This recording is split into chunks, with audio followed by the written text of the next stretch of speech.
See? This is that 1930s technology that I was talking about. You gotta wrestle it, and you can't see. And now there's traffic.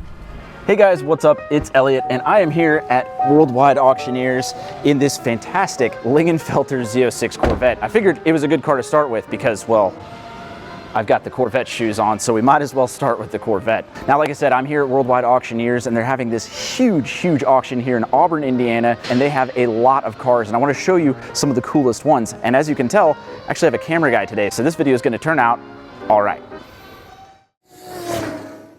Starting out with the car I just got out of, this is a 2015 Lingenfelter Z06. Now apparently this was Ken Lingenfelter's personal car, and it has been upgraded from the factory 650 horsepower to a paltry 750 horsepower. We have this cool green Cadillac. Now this one was actually owned by the guy who invented the articulating trailer for car transports. But this car itself is, first of all, massive, but second of all, it's just a great color, and it's in fantastic shape. I believe this is a Saturday vehicle. We got a little bit of everything at Worldwide, which is the best part here.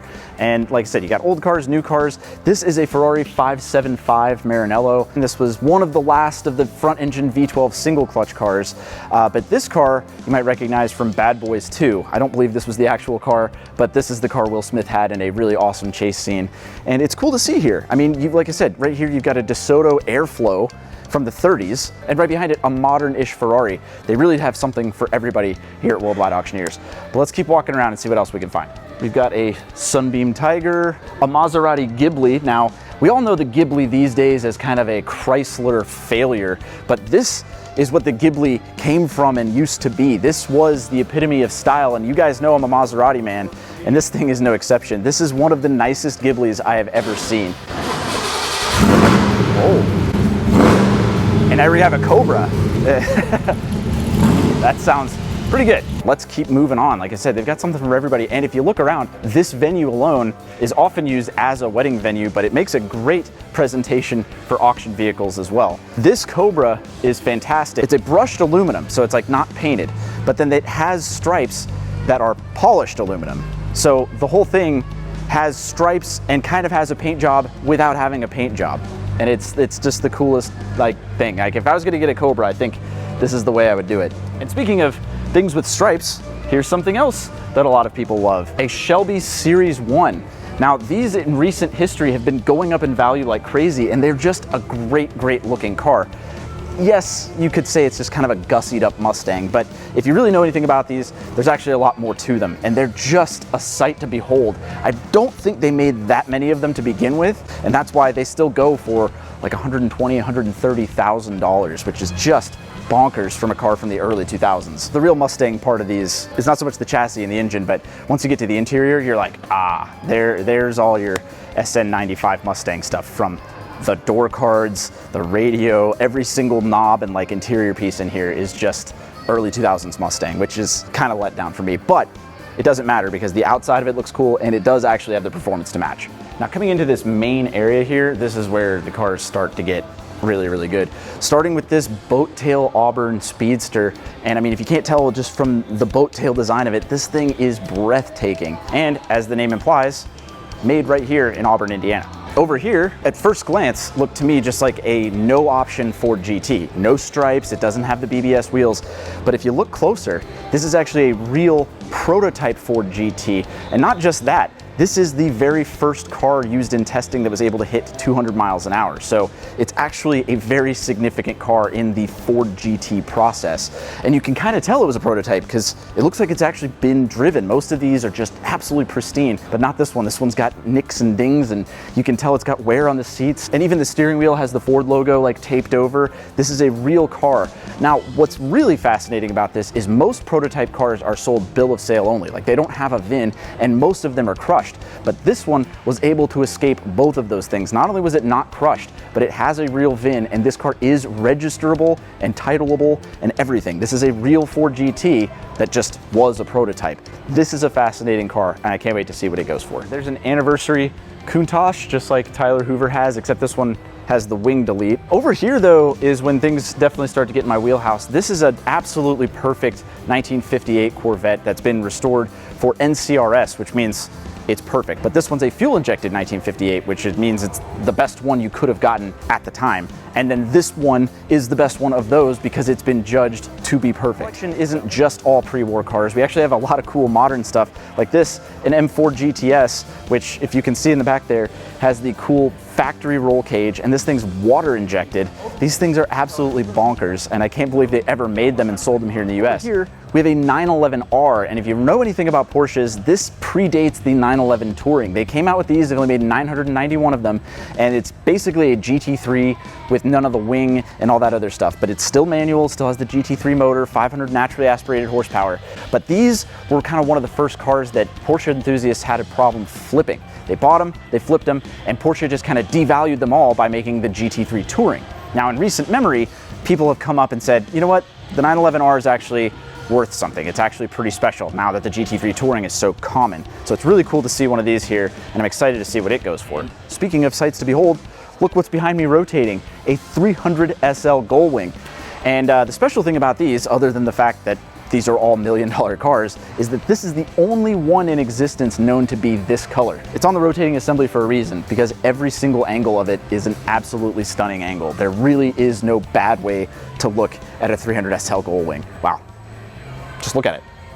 You can tell this one's on a stand for a reason. This is a Duesenberg Model J, a real Murphy-bodied car. This is probably the finest example of a Duesenberg currently offered for public sale. It is absolutely immaculate, multiple award-winning car. I mean, it's a Duesenberg, you know, the whole phrase, it's a doozy. It came from these cars, and when you see one in person, well, that's kind of what you say. You go, wow, it's a doozy, and that's why it's on a stand. But this is kind of one of the poster cars for this event. Now, another one of the poster cars for this event is this Bugatti. It's a real 1925 Type 35A Bugatti race car. It actually has race documented history, and it's a real car. And if you know anything about Bugattis, vintage Bugattis especially, this is a special one, and that's why it's on the cover of a lot of the programs. Beside that is a car I'm very familiar with, and you're familiar with if you've watched my channel at all, but this one is a 1955 Corvette. We have a 1954, and the difference here is this giant V in Chevrolet, with emphasis on the V. That means it's a 1955, and the big V means it has a V8 under the hood other than the inline six that the 53s and 54s had. So visually on the outside, identical to 53s and 54s, but under the hood is that first ever small block Chevy V8, and this thing is a pretty perfect example of one of those. Beside it is a car that I'll show every time I see one. This is a supercharged Corvette Phaeton, and other than it just being amazing looking with its coffin hood and the side pipes coming out of here, it's an actual supercharged Lycoming V8 driving the front wheels, which is wild. But my favorite part of these cars is on the inside. Not only does it have a beautiful, great laid out interior with a machine turned dash, but it has this little tiny shifter that's called a pre-selector transmission, and it kind of predates the single clutch cars. So you actually just, with your forefinger and thumb, snick it into gear, push the clutch in, it will put it in gear, put the clutch out, and it kind of does it for you in a way. And it is just so cool. This was the epitome of 30s technology. This would have been the sports car of sports cars in the 30s. And I mean, it's still breathtaking to this day. All right, continuing our tour through here, we have a little bit of everything. Like I said, you got modern supercars, 30s supercars, and 80s supercars. This is a 1986 Ferrari Testarossa, which is basically the pinnacle of 80s everything. It's got side strakes, it's low, it's a Ferrari. Everything you think of 80s Ferraris, this thing pretty much has. But what I love about this one is this is one of the rare flying single mirror examples, which in my opinion is the only way I would want a Testarossa. The Testarossas, the newer ones, they got newer and they had 2 mirrors. That's lame. You want 1 flying mirror. That's the coolest way to have a Testarossa. Here is something very special indeed, is a V16 Cadillac dual cowl Phaeton. And yes, you heard that right, V16. This is a 16-cylinder Cadillac, and apparently it's the only one known in existence to have this body type. You see, these cars you could send to different coaches and have them kind of built in a sedan if you wanted a sedan, a 2-door hardtop, a roadster, whatever you have it. But this is what's called a dual cowl Phaeton. Cowl 1 is here, and then you've got a second cowl, which is like essentially a second windshield for your rear passengers back here. The reason that they have the second windshield, really, if you look, this windshield is really only like 1.5 feet tall, and you can imagine even at the slow speeds of the 30s, wind would come right over here and just blast you in the face.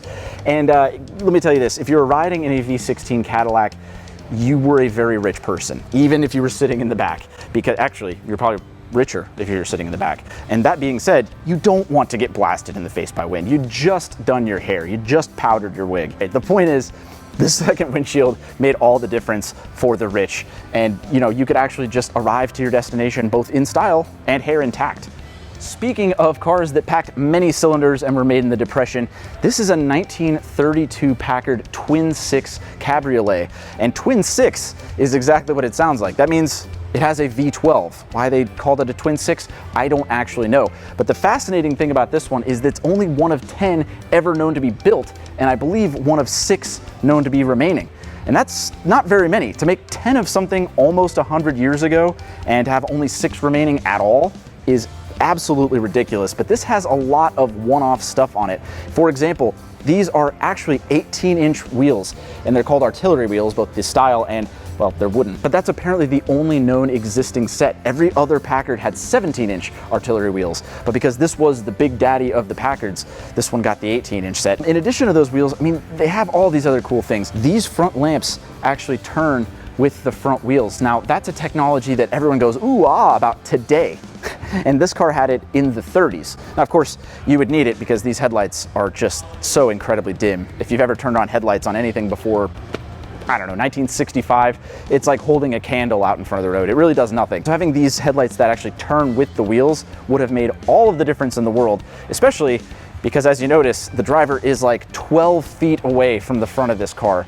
So anything you can do to illuminate or make the front more visible in this thing was great. Everything about this thing is just amazing.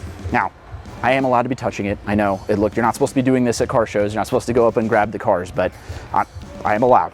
So, and it also has this knob here that says ride control, which means this has a form of adjustable suspension on the fly via the driver, which is something we're just now getting again in 2022. I mean, the fact that this had it in 1932 is absolutely amazing.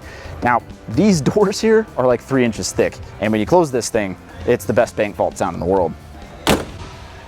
Man. Now, while we're still talking about this Packard, I have just gotten word that the folks at Worldwide said, Elliott, do you want to drive the Packard Twin Six? Well, of course I want to drive one of the most expensive, most opulent cars from the early 30s. So let's go do that. Okay, driving the 1932 Packard Twin Six convertible. And wow, what a handful of a car. This thing is Depression era opulence at its finest. So far, I've really only gotten to wrestle it in the parking lot, and it's quite the vehicle. I mean, the proportions are ridiculous. I've got like 12 feet of hood in front of me. Right now, they're filming this beautiful footage that I can cut to now. So I'm navigating around that. It's got your 1930s power steering here, which is your hands. See? This is that 1930s technology that I was talking about. You gotta wrestle it, and you can't see. And now there's traffic. Now, as I said before, it's a Twin Six, which means it's a V12. So you're driving a 1932 car with a big V12. And when I say a big 1930s V12, you might think, well, wow, this thing's got a lot of power. And a lot of power for this Packard is 140 horsepower. Now, it doesn't sound like a lot today, but that was a crap ton in 1932. Especially, we're talking the middle of the Depression, and you're dumping fuel into 12 cylinders. But what this thing maybe lacks in power on paper, it gains in smoothness and torque. I mean, I've only driven it a little while here, and you can just tell this thing is a torque monster. And it is absolutely smooth. And they made sure every portion of it was smooth, right down to putting sponge rubber in the shift knobs so that you don't feel drivetrain vibrations while you're shifting. I mean, that is the kind of 30s opulence that you just don't get anymore. They don't even put stuff like that in today's cars. It's ridiculous. Oh, hold on.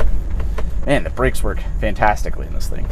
I'm not kidding you when I say these are the single best pre-1960s brakes I've ever felt. These brakes feel better than the brakes in my Corvette, given the brakes in my Corvette don't work that well. But these brakes will throw you through the windshield.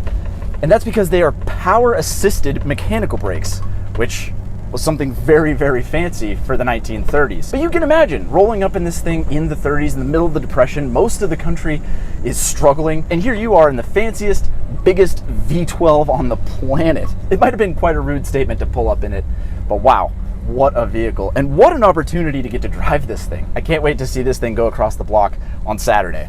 Ooh, all right, well, it's not every day you get to do that, and let me tell you, muscling this car around was no small feat. Apparently people in the 30s worked out more than I do. But that's going to do it for this video. Be sure to check out the auction. I'm going to be live streaming Thursday, Friday, and Saturday, both on Worldwide's website and their YouTube channel. So whether you watch it on YouTube or on their website, I'll be there streaming, doing their live broadcast and live commentary.